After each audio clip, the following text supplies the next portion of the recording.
దూరదర్శన్ సప్తగిరి ప్రేక్షకులకు నమస్కారం. వికసిత్ భారత్ సంకల్పయాత్రలో భాగంగా కేంద్ర ప్రభుత్వ సంక్షేమ పథకాల గురించి మనం తెలుసుకుంటున్నాం. ఈరోజు కేంద్ర ప్రభుత్వ సంక్షేమ పథకాల గురించి మనకు తెలియజేయడానికి మన స్టూడియోకి విచ్చేశారు చిటికల చిన్నారావు గారు, deputy commissioner mission clean for Krishna and Godavari. సార్ని అడిగి మరిన్ని వివరాలు తెలుసుకుందాం. ముందుగా సార్ని పరిచయం చేసుకుందాం. నమస్కారం సార్. నమస్తే అండి. సార్, ప్రధానమంత్రి సంక్షేమ పథకాలు అనేవి అనేకంగా ఉన్నాయి సార్. వాటిలో కొన్ని పథకాల గురించి మీరు ఆల్రెడీ తెలియజేశారు. ఇప్పుడు ఇంకా కొన్ని పథకాల గురించి మా ప్రేక్షకులకు తెలియజేయగలరా సార్?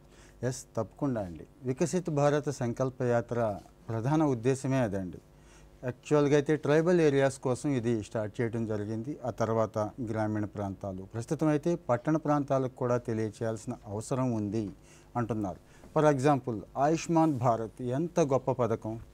10 కోట్ల మంది పైన కుటుంబాల కోసం కేటాయించిన ఈ పథకంలో ఇప్పటికీ అంటే ఆల్మోస్ట్ ఆల్ జనాభా పరంగా వచ్చి 50 కోట్ల మంది నుంచి 55 కోట్ల మంది టార్గెట్ అయితే ఇప్పటికీ 27 కోట్ల మంది మాత్రమే ఎన్రోల్ అయ్యారు. అంటే ఆ స్కీమ్ని ఇప్పటికీ అంతమంది ఉపయోగించుకోగలుగుతున్నారు. మిగిలిన వాళ్ళంతా తెలుసు భారతదేశంలో విద్యారంగం, వైద్యరంగం ఎలా ఉంది అనేది, ఎంత డబ్బు ఖర్చు అయిపోతుందో తెలుసు. గట్టిగా ఏదైనా ఒక జబ్బు చేస్తే ఆస్తులు అమ్ముకునే పరిస్థితి కూడా ఈరోజు మన సొసైటీలో ఉంది. సో ఈ గ్యాప్ ఉంది. ఈ గ్యాప్ ఏదైతే ఉందో దీన్ని ఫుల్ఫిల్ చేయాలి అని చెప్పి ఈ ఐఈసీ యాక్టివిటీస్ గవర్నమెంట్ చేస్తోంది. వ్యాన్స్ సిద్ధం చేసింది. ప్రతి పల్లెకు, ప్రతి పట్టణానికి, ముఖ్యంగా ఈ సమాచారం ఎక్కడికైతే వెళ్ళట్లేదో, ఎక్కడైతే గ్యాప్ ఉందో అక్కడికి పంపించాలి. లబ్ధిదారులందరినీ కూడా ఇందులోకి తీసుకురావాలి. తద్వారా 2047 నాటికి భారతదేశాన్ని 3 అభివృద్ధి చెందిన దేశాల్లో ఒకటిగా నేను నిలుపుతాను అని ప్రధానమంత్రి గారు అంటున్నారు. కాబట్టి ఈ వికసిత్ భారత్ సంకల్పయాత్ర కార్యక్రమం అవసరమని అంటామండి. సార్, అంటే ఇప్పుడు ఈ ఆయుష్మాన్ భారత్ పథకం గురించి చాలామందికి తెలియదు సార్. అంటే ఇప్పుడు మేము యూట్యూబ్ ఛానల్ ద్వారా కానీ, మా ఛానల్ ద్వారా కానీ, ఇతర సోషల్ మీడియా హ్యాండిల్స్ ద్వారా కానీ తెలియపరుస్తున్నప్పటికీ చాలామందికి ఎలా వెళ్ళి ఎన్రోల్ చేసుకోవాలి, దీనికి ఎవరిని అప్రోచ్ అవ్వాలి, అంటే ఎవరిని అప్రోచ్ అయితే వాళ్ళకి సరైన సమాచారం అనేది తెలుస్తుంది. గ్రామీణ ప్రాంతాల్లో మెయిన్ ప్రజల కోసం సార్. యాక్చువల్గా ఈ విషయంలో యూట్యూబర్స్ దగ్గర నుంచి ఫ్రీలాన్స్ చేసేవాళ్ళు చాలామంది సమాచారం అయితే ఇస్తున్నారు, కానీ స్టాండర్డ్ సమాచారమా కాదా, ఆ ఇచ్చేవాళ్ళు నిజమైన వాళ్ళ కాదా, ఇక్కడ ఏదైనా స్వార్థం ఉందా, లేకపోతే తప్పుడు సమాచారం ఇస్తున్నారా అనే సమస్య ఉందండి. దూరదర్శన్ లాంటి వాళ్ళు ఇలాంటి ప్రయత్నం చేయడం చాలా మంచిది. ఎందుకంటే దూరదర్శన్కి ఒక అథెంటిసిటీ ఉంది. మీరు చెప్పే సమాచారం ఖచ్చితంగా మంచిదే అయి ఉంటుంది. ఇక్కడ బాధ్యత కలిగిన వ్యక్తులే చెప్తారు. కాబట్టి ఈ కార్యక్రమం, ఇలాంటి కార్యక్రమాలు ఖచ్చితంగా 10 మందికి ఉపయోగపడతాయి. ఇంకా మీరు ఆయుష్మాన్ భారత్ అన్నారు. ఒక రకంగా ఇది ఇన్సూరెన్స్ స్కీమ్ లాంటిదండి. అంటే ప్రభుత్వం మనందరి తరపున ₹1 కూడా చెల్లించాల్సిన అవసరం లేకుండా ప్రభుత్వమే ఇన్సూరెన్స్ పే చేసేస్తుంది. అంటే మనకి రాజీవ్ ఆరోగ్యశ్రీ ఇవి తెలుసు కదండి మనకి, ఇట్లా అన్నట్టు. ఈ Aarogyasri scheme state government specific ఉన్నా కూడా గవర్నమెంట్ ఆఫ్ ఇండియా ప్రత్యేకంగా ఎందుకు కండక్ట్ చేస్తుంది అంటే, గవర్నమెంట్ ఆఫ్ ఇండియాతో ఎంపానల్ అయిన హాస్పిటల్స్ కొన్ని ఉంటాయండి. అంటే జలుబు, జ్వరం, దగ్గు వస్తే గవర్నమెంట్ హాస్పిటల్కి వెళతాం. అందరికీ ఎయిమ్స్లు, నిమ్స్లు అందుబాటులో ఉండవు కదండి. అలా అని ప్రైవేట్ హాస్పిటల్స్ అందుబాటులో ఉంటున్నాయి. అంటే మారుమూల పల్లెటూళ్ళల్లో లేకపోయినా ఒక మాదిరి మండల కేంద్రాల వరకు ఈరోజు ప్రైవేట్ హాస్పిటల్స్ వచ్చేసినాయి. ఒక రకంగా చెప్పాలంటే సూపర్ స్పెషాలిటీ, మల్టీ స్పెషాలిటీ వచ్చేసినాయి. అక్కడికి వెళ్ళి మనకి ఏదైతే సమస్య ఉందో ఆల్మోస్ట్ ఆల్ అన్ని రకాల జబ్బులునండి, అంటే కాస్మెటిక్స్ ఇలాంటివి కొన్ని తప్పించి, ఫెర్టిలిటీ ఇలాంటివి కొన్ని ఉన్నాయి, అవి తప్పించి మ్యాక్సిమం అన్నీ కవర్ చేస్తున్నారు. అంటే ఈవెన్ డయాలసిస్తో సహా కవర్ చేస్తున్నారు. కాబట్టి ఇలాంటి అవకాశం ఉపయోగించుకోవాలంటే ఆయుష్మాన్ భారత్ కార్డ్ అనేది ఒకటి తీసుకోవాలి. దానికి ఎలిజిబిలిటీ ఉందా లేదా చెక్ చేసుకోవాలి. ఈ ప్రోగ్రాంలో అవన్నీ మనం డిస్కస్ చేయొచ్చు. సార్, అంటే ఇప్పుడు ఈ ఆయుష్మాన్ భారత్ పథకానికి అప్లై చేసుకోవాలి అంటే ఎవరి దగ్గరికి వెళ్ళాలి సార్? ముందుగా యాక్చువల్గా ఈరోజు అందరి చేతిలోకి సెల్ ఫోన్ వచ్చేసింది. సెల్ ఫోన్లోనే దానికి సంబంధించిన వెబ్సైట్ ఉందండి. ఆయుష్మాన్ భారత్ అని కొడితే వెబ్సైట్ ఓపెన్ అవుతుంది.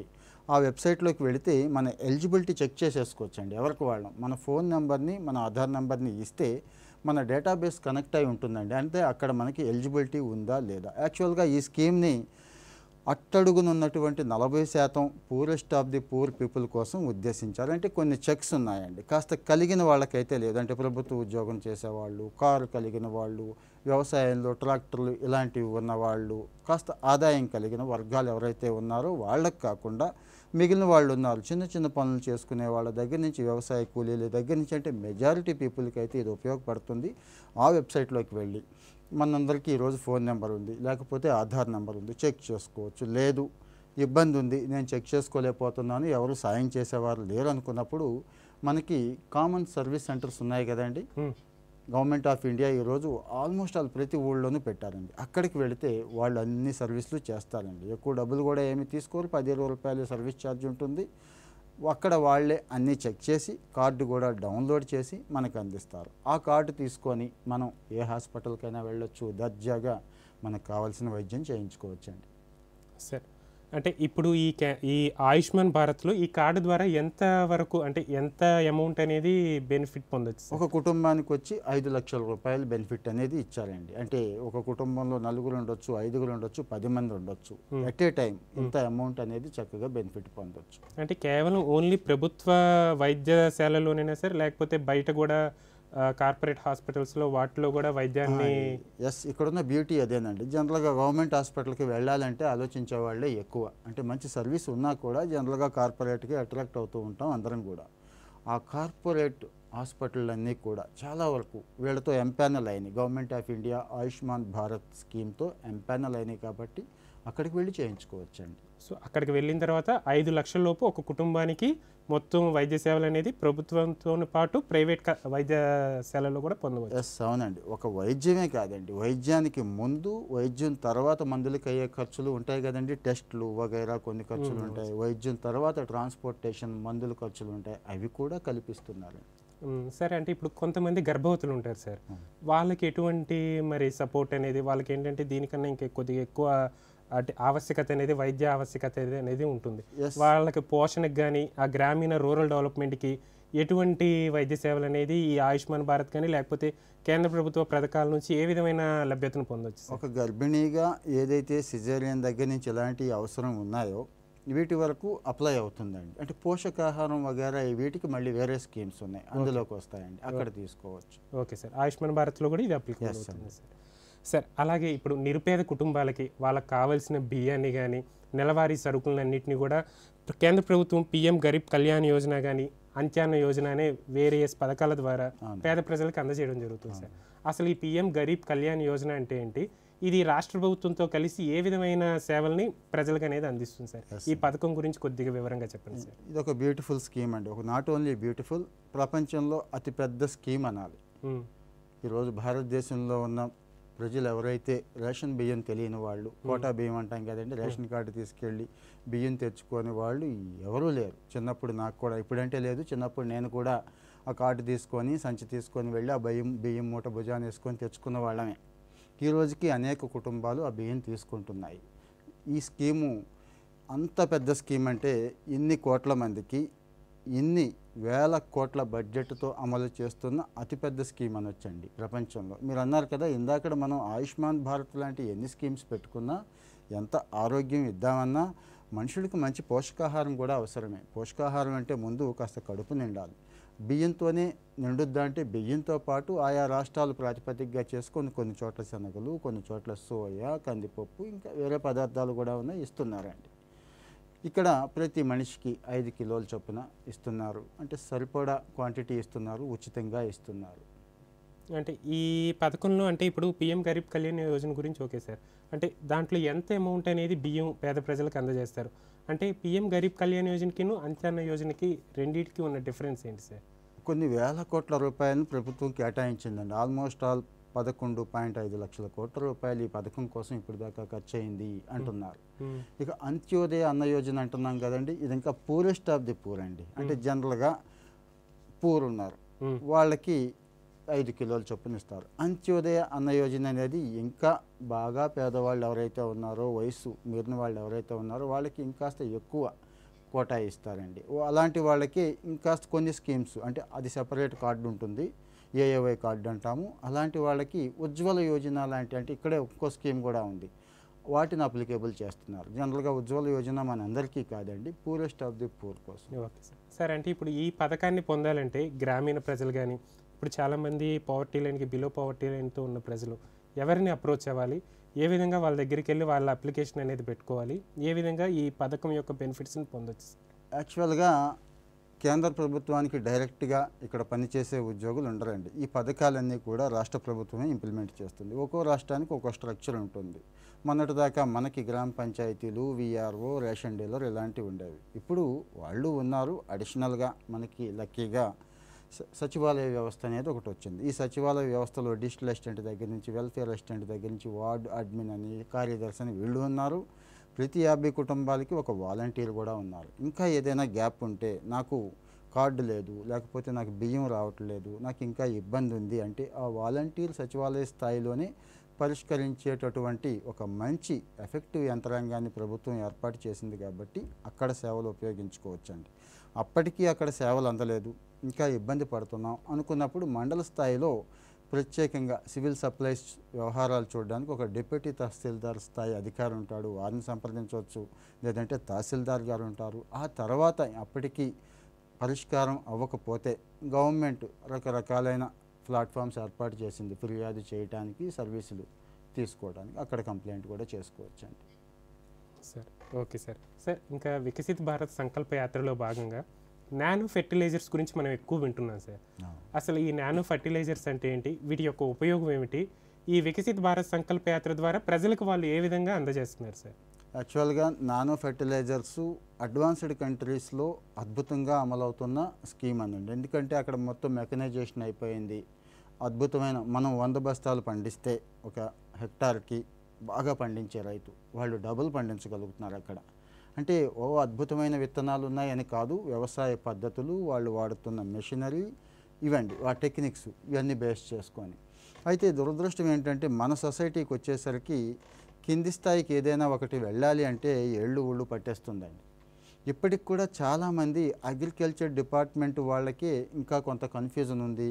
కొన్ని అంటాం కదండి, అనుమానాలు ఇలాంటివి ఉన్నాయండి. యాక్చువల్గా ఈ నానో ఫెర్టిలైజర్ అనేది మన భారతదేశానికి అవసరం అండి. ఎందుకంటారా, మనకి రెవల్యూషన్ మీకు తెలుసు కదా, డాక్టర్ స్వామినాథన్ గారి తర్వాత ఎప్పుడైతే వ్యవసాయంలో విప్లవం వచ్చి అద్భుతంగా దిగుబడి పెరిగిందో, ఎరువులు, పురుగు మందుల వాడకం బాగా పెరిగింది. అప్పుడు మామూలుగా కాదు. అది రాను రాను ఇప్పుడు ఏ స్థాయికి వచ్చేసిందంటే విపరీతంగా యూరియా అవసరం ఉన్నా లేకపోయినా, డిఏపి అవసరం ఉన్నా లేకపోయినా, ఇక పొటాషియం దగ్గర నుంచి ఎన్పికే ఎరువులు అంటాం కదండి, ఇవన్నీ వాడుతూనే ఉంటాం. అవసరం ఉన్నా లేకపోయినా వేసేస్తూ ఉంటారు రైతులు పాపం. అంటే అదొక ఆశ, పక్కవాడు వేసాడు కదా మనం వేద్దాం, ఇంకో కట్ట ఎక్కువ వేద్దామని. నాకు కూడా అనుభవమే చిన్నప్పుడు. యాక్చువల్గా రీసెంట్ స్టడీస్ ఏం చెప్తున్నాయంటే, ఒక బ్యాగ్ 50 కిలోల బ్యాగ్ ఉంటుందండి. ఒక యూరియా బ్యాగ్ 50 కిలోల బ్యాగ్కి నానో ఫెర్టిలైజర్స్ జస్ట్ ఒక 1/2 కిలో, ఎక్కడ 50 కిలోలు ఎక్కడ 1/2 కిలో లిక్విడ్ రూపంలో ఉంటుందండి, సరిపోతుంది. యూరియా ఏం చేస్తాం, మొత్తం పొలం అంతా అలా జమ్ముకుంటూ వెళ్ళిపోతాం. ఫర్ ఎగ్జాంపుల్ యూరియానే తీసుకుందాం మనం. జల్లుకుంటూ వెళ్ళిపోయినప్పుడు 1 రోజు, 2 రోజులు, 3 లేకపోతే 4 రోజుల తర్వాత ఆ పొలానికి నీళ్లు పెట్టడమో, వర్షం రావడం ఏదో జరుగుతుంది కదండి. లేదంటే ఎవాపరేషన్ దగ్గర చాలా ఉంటాయి. శాస్త్రీయంగా చెప్తుంది ఏంటంటే 20 to 30% మాత్రమే ఆ యూరియాని ఆ పంట ఉపయోగించుకుంటుంది. మిగిలిందంతా ఏమవుతుంది అంటారా, మళ్ళీ మన ప్రాణాల మీదకి వస్తుంది. ఈరోజు మనం ఎక్కువగా ఇబ్బంది పడుతున్న ఎన్విరాన్మెంటల్ అండ్ ఎకలాజికల్ ఇష్యూ అయిపోయింది ఇది. ఎందుకంటారా, ఈ రెసిడ్యువల్ ఏదైతే ఉందో ఈ వాటర్ అంతా కూడా డ్రైన్స్లోకి వెళుతుందండి. డ్రైన్స్ నుంచి నదులో, కాలువలో, లేకపోతే లేక్స్ వెళ్ళి అక్కడ నైట్రోజన్ లెవెల్స్ బాగా పెరిగిపోయి విపరీతమైన పొల్యూషన్ కారణమయ్యి వాటర్ బాడీస్ పొల్యూట్ అయిపోతున్నాయి. గ్రౌండ్ వాటర్ పొల్యూట్ అవుతుంది. రైతు ఖర్చు పెట్టిన రూపాయిలో యూరియాకు రూపాయి ఖర్చు పెడితే 20 పైసలు మాత్రమే ఇక్కడ ఆ పంట అనేది తీసుకోగలుగుతుంది. మిగిలింది వేస్ట్ అవుతుంది. ఒక యూరియానే కాదు, డిఏపి కావచ్చు, సూపర్ కావచ్చు, అన్నిటి పరిస్థితి ఇదే. కాబట్టి ఈ నానో ఫెర్టిలైజర్స్ డైరెక్ట్గా టార్గెట్ చేయొచ్చండి. ఇక్కడ రకరకాల మెథడ్స్ ఉన్నాయి టెక్నాలజీలో. Nano means nano particle, carbon అంటామండి. ఇంకా రకరకాలైన మెథడ్స్ ఉన్నాయి ఇందులో. వెరీ వెరీ నానో, మన కంటికి కనిపించని సూక్ష్మ అణువులకి ఈ ఫెర్టిలైజర్స్ని రకరకాల పద్ధతుల్లో అనుసంధానించి వాటిని టార్గెట్ చేయడం జరుగుద్ది. అలాగే ఇప్పుడు మనం ఏదైతే ఇప్పుడు యూరియా, డిఏపి వెంటనే కరిగిపోతాయి కదండి, స్వభావం ఉంటుంది, నీటిలో కరిగిపోయి అక్కడ కరగకుండా చేయొచ్చు. అంటే పాలిమర్ రిలేటెడ్ ఉంటాయండి, కరగకుండా కూడా చేయొచ్చు. కొన్నాళ్ళు నిలిపి ఉంచవచ్చు. ఎన్ని రోజులంటే అన్ని రోజులు దాన్ని ఉంచవచ్చు. ఎప్పుడు కావాలంటే అప్పుడు టైం బేస్డ్ టార్గెట్ ఇవ్వచ్చు. At the same time boron, iron, nickel, zinc ఇలాంటి పోషకాలు కూడా అవసరం. ఏది మన మొక్కలకి చాలా లో వాల్యూమ్లో అవసరమండి. ఆ లోపం ఉన్నా కానీ మొక్కలు పంటలు పండవు. ఆ లోపం కూడా లేకుండా ఉండటం కోసం ఈ నానో ఫర్టిలైజర్స్ని ఆ మైక్రో న్యూట్రియంట్స్ని టార్గెట్ చేస్తూ వాటిని యాడ్ చేస్తూ కూడా ప్రయోగించడం ద్వారా అంటే ఖర్చు తగ్గించుకోవచ్చు, ఎన్విరాన్మెంటల్ లాస్ తగ్గించుకోవచ్చు, పర్ఫెక్ట్గా టార్గెట్ చేయొచ్చు, దిగుబడి చేయొచ్చు. అలాగే మొన్న ఒక టెక్నాలజీ గురించి చెప్పుకున్నాం, డ్రోన్స్. త్వరలో పిఎం గారు అనౌన్స్ చేశారు, పిఎం దీదీ డ్రోన్ యోజన 15,000 డ్రోన్లు ఇస్తున్నారని. ఈ డ్రోన్కి నానో అటాచ్ చేయగలిగాం అనుకోండి, అంటే యూరియా, డిఏపి, జస్ట్ ఒక డ్రోన్ కెపాసిటీ ఇన్ని లీటర్లు అనుకుంటే మనం మందు కొట్టేటప్పుడు ఒక కప్పు మందు కలిపి మిగిలిన ఒక క్యాన్ నీళ్ళు ఎలా అయితే పోస్తామో డ్రోన్ కూడా అదే అప్లై చేస్తే అది పర్ఫెక్ట్గా టార్గెట్ చేస్తుంది. అంటే ఉన్న ప్రతి న్యూట్రియంట్ని కూడా ఆ మొక్కకి డైరెక్ట్గా అందించడంలో అంటే 90% సక్సెస్ రేట్ ఇక్కడ ఉండే అవకాశం ఉంటుందండి. ఎక్కడ 20%, ఎక్కడ 90%. ఈ రకంగా ఈ నానో యూరియా కావచ్చు, నానో ఫెర్టిలైజర్స్ కావచ్చు, అన్నిటికీ కూడా మంచి భవిష్యత్తు ఉంది. రాబోయే కాలం అంతా కూడా వీటిదే అవుతుందండి. సార్ అంటే అంటే కేంద్ర ప్రభుత్వం అనేది అంటే గర్భం దాల్చిన యువతి దగ్గర నుండి, చిన్న బిడ్డ దగ్గర నుండి ముసలి వారి దాకా అనేక పథకాలను అనేది ప్రవేశపెట్టారు సార్. అంటే ప్రతి ఒక్కరికి క్వాలిటీ ఆఫ్ లైఫ్ ఇద్దామని మంచి సంక్షేమ పథకాలు పెట్టారు. వీటిలో భాగంగా రైతులకిను వృద్ధులకి ఎటువంటి పథకాలు ఉన్నాయి సార్? అంటే ఇప్పుడు ప్రధానమంత్రి కిసాన్ సమ్మాన్ నిధి యోజన అని కానీ, లేకపోతే ఇప్పుడు వృద్ధులకు వచ్చేమో కేంద్ర ప్రభుత్వం రాష్ట్ర ప్రభుత్వం కొద్దిగా అమౌంట్ కలిపి వృద్ధులకు అనేది అందజేయడం జరుగుతుంది సార్. వీటి గురించి ఏదైనా కొద్దిగా వివరణ తెలియజేస్తారా సార్? ఇప్పుడు పెన్షన్ ఇస్తున్నామండి జనరల్గా మనం. ఇది రాష్ట్ర ప్రభుత్వాలు ఇస్తున్న పెన్షన్ 3,000 చిల్లర ఉన్నాయి. ఆ పెన్షన్ అందరికీ సరిపోయే పరిస్థితి ఉండదు. ఆ తర్వాత కొడుకో కూతురు మీద ఆధారపడాలి, బంధువుల మీద ఆధారపడాలి, వాళ్ళు చీకొట్టడం దగ్గర నుంచి చాలా ఉంటుంది. ఆర్థికంగా మనిషి ఎప్పుడైతే స్ట్రాంగ్గా లేడో అతన్ని ఆదరించే వాళ్ళు ఎవరు ఉండరు, సమాజమే అలా ఉంది. సో మనకు కాస్త ఓపిక ఉన్నప్పుడు, వయసు ఉన్నప్పుడు అప్పుడే మనం చిన్న చిన్న అటల్ పెన్షన్ యోజన లాంటివి ఉన్నాయండి. పెద్ద ఖర్చేమీ కాదు. రోజుకి ఒక 10 రూపాయలు, 11 రూపాయల నుంచి మన స్తోమత ప్రకారం మనం చేసుకోగలిగితే, ఇప్పుడు ఎలాగూ వచ్చే పెన్షన్ సోషల్ సెక్యూరిటీ పెన్షన్ ఎలాగూ వస్తుంది, దీనికి అదనంగా ఇంకొక 3,000, 4,000, 5,000 వరకు కూడా పొందే అవకాశం ఉంటుంది ఇప్పటి నుంచే చిన్న చిన్న సేవింగ్స్ని పెట్టుకోవడం ద్వారా. Okay sir. అంటే ఇంకా రైతులకి ఏ విధమైన ప్రభుత్వం నుంచి సాయం అంటే ఇప్పుడు ఇంతటి మీరు డ్రోన్ల గురించి చెప్పారు సార్. ఈ డ్రోన్ల పథకం అనేది రైతులకి చాలా ఉపయోగపడే పథకం. అయినా ఇంకా గ్రామీణ ప్రాంతాల్లో ఈ డ్రోన్లను ఎలా వినియోగించాలి, వీటిని పొందాలంటే ఏం చేయాలి, వీటి గురించి కొన్ని సంశయాలు, వీటిని అన్నింటినీ నివృత్తి చేసే విధంగా వాటి గురించి ఒక్కసారి వివరంగా చెప్పరా సార్? డ్రోన్స్ ఎక్కడైనా ఒకటి అరా చోట్ల ప్రయోగాత్మకంగా కొంతమంది ప్యాషన్ ఉన్న రైతులు వాడుతున్నారండి, కొంతవరకే. ప్రభుత్వం ఎప్పుడైతే దీన్ని అధికారికంగా తీసుకొచ్చిందో, అంటే రైతుకి డైరెక్ట్గా ఇస్తే ఎక్కువ మందికి ప్రయోజనం ఉండదనే ఉద్దేశంతో మనకు మంచి స్వయం సహాయక సంఘాలు ఉన్నాయి, ఎస్హెచ్జీలు అంటాం, మహిళా సంఘాలు. వాళ్ళకి ఇస్తే, వాళ్ళలో చదువుకున్న వాళ్ళని ట్రైన్ చేస్తే, అంటే డ్రోన్ పైలట్ కోర్స్ వాళ్ళకి నేర్పించవచ్చండి. డ్రోన్ పైలట్ ట్రైనింగ్ ఇచ్చే ఇన్స్టిట్యూషన్స్ ఉన్నాయి, డీజీసీఏ అంటాం, వాళ్ళు అప్రూవల్ ఇస్తారు, వీళ్ళు ట్రైనింగ్ ఇస్తారు. మొదటి ఫేజ్లో 15,000 గ్రూపులకు మాత్రమే ఈ అవకాశం ఇవ్వడం జరిగింది. అంటే ఒక డ్రోన్ ఖరీదు 10 లక్షలు కాబట్టి ముందు ఫేజ్లో దీని సక్సెస్ చూసి ఇక్కడ ఉన్నటువంటి ఫీడ్బ్యాక్ని బేస్ చేసుకొని సెకండ్, థర్డ్ ఫేజ్లకు వెళతాయి. అది మంచి ప్రోగ్రామ్ కూడా. అంటే ఇలా వెళ్ళటం, ఈ అప్రోచ్ అనేది కరెక్ట్. ఇక ఒక మహిళా సంఘానికే ఎందుకు ఇచ్చారు అంటే, ఒక మహిళా సంఘం ఆల్మోస్ట్ ఆల్ ఒక 1000 నుంచి 2,000 పైన హెక్టార్లు ఉన్నటువంటి ఒక విలేజ్ని పూర్తిగా కవర్ చేయగలుగుతుంది. ఇప్పుడు అనుకున్నాం కదండి, ఎరువుల దగ్గర నుంచి, పురుగు మందుల దగ్గర నుంచి వీటన్నిటినీ కూడా చక్కగా ఆ పొలానికి అందించడంలో డ్రోన్ సహాయపడుతుంది. ఏ మనుషులు చేయలేరా, మనుషులైతే ఇంకా చీప్ కదా అనుకోవచ్చు. మనుషుల కంటే కూడా ఈరోజు మ్యాన్ పవర్ కాస్ట్ అయిపోయిందండి. 500, 700, 1000 రూపాయలు ఏందే లేబర్ కూడా దొరకట్లేదు చాలా ఏరియాల్లో. సో డ్రోన్ అంతకంటే తక్కువకు చేసేస్తుంది, పర్ఫెక్ట్గా ట్రిగ్గర్ చేయగలుగుతుంది. ఈ రెండిటికంటే కూడా గొప్ప ప్రయోజనం ఉన్నాయండి డ్రోన్ వల్ల. Okay sir. ఏంటంటారా, టెక్నాలజీని మనం ఎప్పుడైతే అడాప్ట్ చేసుకుంటూ వస్తున్నామో అది మన పనిని సులువు చేసేస్తుంది, మన ఆరోగ్యాన్ని కాపాడుతుంది. ఇప్పుడు ఫర్ ఎగ్జాంపుల్ పురుగు మందులు ఉన్నాయండి. పురుగు మందులు కొడుతూ ప్రాణాలు, అంటే పురుగు మందుల వల్ల ప్రాణాలు పోయినాయి అని డైరెక్ట్గా చెప్పలేం, కానీ సరైన మాస్క్ పెట్టుకోరు, సరైన జాగ్రత్తలు తీసుకోరు. ఎంత తీసుకున్నా కానీ ఎదురుగాలికి మొండిగా కొట్టేసే, స్ప్రే చేసేసేవాళ్ళు చాలామందిని చూస్తున్నాం. వాళ్ళు పాపం 70-80 సంవత్సరాల లైఫ్ స్పాన్ ఉంటుంది కాయ కష్టం చేసేవాళ్ళకి. యాక్చువల్గా అయితే ఇక్కడ ఏం జరుగుతుంది, 40-30 సంవత్సరాలకే వాళ్ళు పాపం వయసు అయిపోయిన పరిస్థితులు వచ్చేస్తాయండి. బాడీ తట్టుకోలేదు, రెసిస్టెన్స్ పవర్ ఉండదు. ఆ పరిస్థితి చాలామందికి వస్తుంది. సో ఇలాంటి కాస్త రిస్కీ ఒక రకంగా రోబోటిక్స్ని ఎలా అయితే వాడతాం ఇండస్ట్రీస్లో మనం రిస్క్ ఉన్న చోట, అలాగే ఇలా రిస్క్ ఉన్న చోట డ్రోన్ లాంటివి వాడుకుంటే అటు రైతు ఆరోగ్యం కూడా మెరుగుపడుతుంది కదా సార్. అంటే చివరిగా అంటే ఇప్పుడు రైతులు వాళ్ళ వ్యవసాయాన్ని స్టార్ట్ చేయాలని అంటే ప్రారంభించాలన్నా సరే వాళ్ళకి కొంత అమౌంట్ అనేది కావాలి సార్. ఇప్పుడు మీరు అన్నట్టు ఏదైనా యూరియా కానీ లేకపోతే ఏదైనా వాళ్ళకి కావాల్సిన ఎరువులు కానీ బయో ఫర్టిలైజర్స్ కానీ ఇవి కొనడానికి కొంత అమౌంట్ అనేది చాలామంది రైతులు లేక పంటకి సరైన దిగుబడి ధర రాక కొన్ని ఇబ్బందులకు గురవుతూ కొనలేకపోతున్నారు. అటువంటి వారి కోసం కేంద్ర ప్రభుత్వం అనేది కొంత అమౌంట్ అనేది రైతుల అకౌంట్లోకి డైరెక్ట్గా రాష్ట్ర ప్రభుత్వంతో కలిసి కేంద్ర ప్రభుత్వం కూడా కొంత నిధి అనేది రైతులకు అందజేస్తుంది సార్. దాని గురించి కొన్ని వివరాలు అంటే ఇప్పుడు ఈ రైతులకి ఇటువంటి నిధి కావాలంటే ఎవరిని అప్రోచ్ అవ్వాలి, ఎక్కడ అప్లై చేసుకోవాలి, వీటి గురించి కొద్దిగా వివరణ తెలియజేయండి సార్. ఇప్పుడు ప్రతి సంవత్సరం రైతులకి కేంద్ర ప్రభుత్వం సహాయం చేస్తుందనే విషయం తెలిసిందేనండి.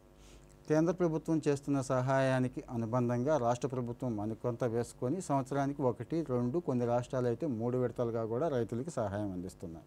అవి కాకుండా ఇన్పుట్ సబ్సిడీ రూపంలోనూ ఏదైనా తుఫాన్లు వరదలు వచ్చినప్పుడు ఆ నష్టపరిహారం రూపంలోనూ ఇస్తూనే ఉన్నాయి.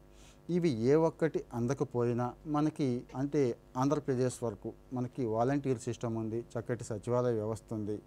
అక్కడ సిబ్బంది ఉన్నవారు వాళ్ళని నేరుగా మనం టచ్ చేస్తే ఖచ్చితంగా మీకు హెల్ప్ అందుతుందండి. ఒకవేళ అక్కడ ఏదైనా ఇబ్బంది ఉంది, ఆ తర్వాత మండల స్థాయిలో అధికారులు ఉన్నారు, దానికంటే ముందే మన గ్రామ పంచాయతీ ఉంది, అక్కడ సర్పంచ్ గారు ఉన్నారు. సో వాళ్ళని సంప్రదించినా కూడా ఈ గ్యాప్ అనేది ఫుల్ఫిల్ అయిపోతుందండి. సార్ అంటే పట్టణ ప్రాంతాల్లో ఉన్న ప్రజలకన్నా ఇప్పుడు గ్రామీణ ప్రాంతాల్లో ఉన్న ప్రజలకి ఈ పథకాల గురించి వీటి గురించి తెలియజేయడానికే ఇప్పుడు కేంద్ర ప్రభుత్వం వికసిత భారత్ సంకల్ప యాత్ర అనేది స్టార్ట్ చేసింది సార్.